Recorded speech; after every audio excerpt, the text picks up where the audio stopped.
নমস্কাৰ, মই এষ্ট্ৰলজাৰ হেমন্ত কাশ্যপ। এষ্ট্ৰলাইভ অসমৰ মাহেকীয়া ৰাশিফললৈ আপোনালোকক সকলোকে স্বাগতম জনালোঁ।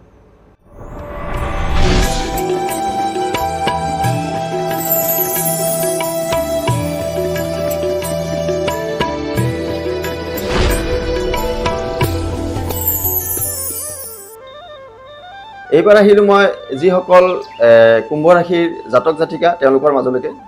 কুম্ভ ৰাশিৰ যিসকল জাতক জাতিকা বা লোক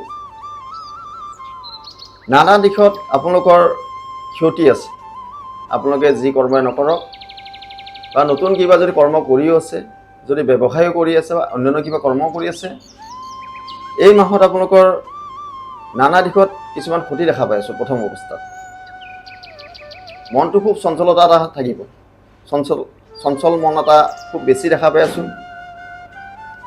শাৰীৰিক ক্লেশ থাকিব, মনৰ বেদনা কিছুমান থাকিব, কৰ্মত ব্যাঘাত আহিব পাৰে,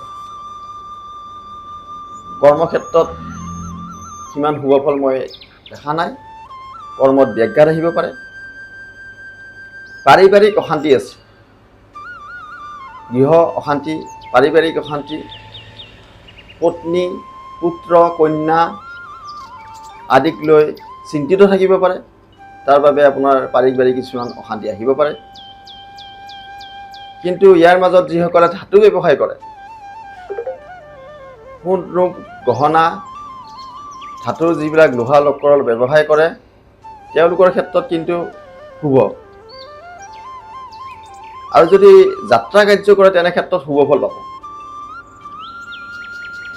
আৰু এই মাহত কিছু কিছু লোকৰ উচ্চ ব্যক্তিৰ লগত বন্ধুত্ব হ'ব। তেওঁলোকৰ কিছুমান উচ্চ ব্যক্তিৰ লগত বন্ধুত্ব হোৱা দেখা পাই আছোঁ। আৰু শেষৰ ফালে ব্যৱসায়ীসকলৰ কাৰণে এটা শুভফল মই দেখা পাই আছোঁ। আৰু ব্যৱসায়ৰ পৰা ধন প্ৰাপ্তিও হ'ব।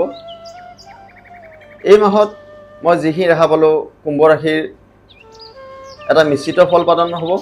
কাৰণ প্ৰথম অৱস্থাত মই সিমান শুভফল দেখা নাই। শেষৰ একেবাৰে 20 তাৰিখৰ বা 22 তাৰিখৰ পিছতহে কিছু কিছু ক্ষেত্ৰত অলপ শুভফল প্ৰদান আছে। ধন্যবাদ।